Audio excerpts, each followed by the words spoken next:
Okay, so we're going to start learning about task, audience, and purpose because honestly, regardless of what type of writing you're doing, whether it's narrative, research, informative, argument, persuasion, or analysis, you're going to need to know what is your task, who is your audience, and what is your purpose. And these are really important things to consider when you're writing.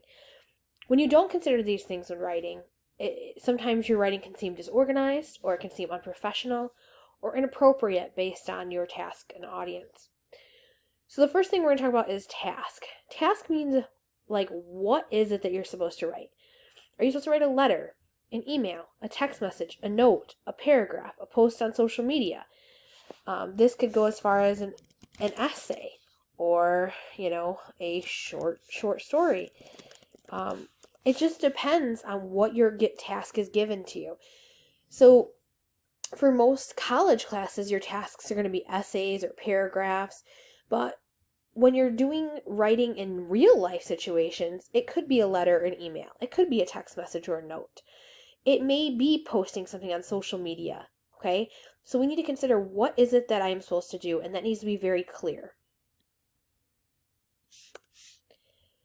The next thing that you need to consider is your audience. Who is it that you're writing to? That's a huge one because a lot of times people forget this, and this can be very detrimental when writing to somebody. Sometimes writing comes off inappropriately if we don't consider our audience. So are you writing to a professor, a parent, a best friend, a boss, a grandparent, a child? Are you writing to a coworker? Are you writing to the public? Are you writing to a conservative group? Are you writing to a liberal group? It just depends on who your audience is, and that should really shape what it is that you're writing. And last but not least, once you know what your task is, who you're writing to, you need to know your purpose. Are you going to persuade something, argue, inform, tell a story or entertain, give an opinion, dispute, encourage, explain, thank?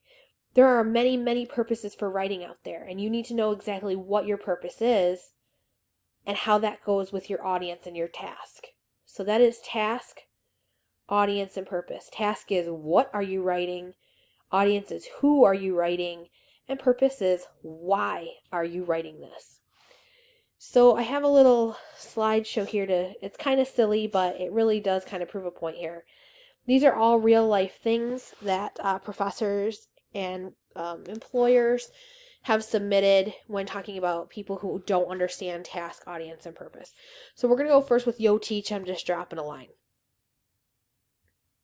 So these are emails, I believe they're emails, and or maybe texts written to teachers or professors from their students. I just did not expect the first test to be that hard. I did not even buy the book, so I hadn't read the chapters. I guess I'm just trying to explain why I've gotten off on the wrong foot. Clearly, that person did not consider the task, audience, and purpose because you would never want to tell your professor that you didn't expect the test to be hard, you didn't buy the book. Just not a good idea. Hey, Doc, and his name was spelled wrong. Needs a meeting with you advising next semester classes this week, ASAP or whatever. Get back me now. I promise you, nobody is going to get back to you if you write to them like that in a professional setting. Hi, this is blank, and I'm in your blank class, but I've been golfing in sunny vacation destination for the past couple of weeks, so I've missed the first few classes. Just wondering if there's anything important I've missed. Please let me know what I should do. Yeah, I don't think I need to explain to you why that would really anger your professor. I missed class last week. When can I get a copy of your notes, or do you have PowerPoints? Email would be best, but I guess I could drop and get copies from you later. Not to mention the misspelling and the lowercase i's. I think you get the picture here. What's up, girl? Tell me what we have to do Friday because I take 3 classes and work 15 hours a week and I don't have time to get a computer to look anything up. I really like your class because you're funny. Well, let me know because I'm a really good student and I need an A in your class. Whew. Yeah, fun times. That definitely wouldn't go over very well if someone sent me that email, and I can't imagine sending that to a professor. But somebody did. That's why it's here. So these are from employers.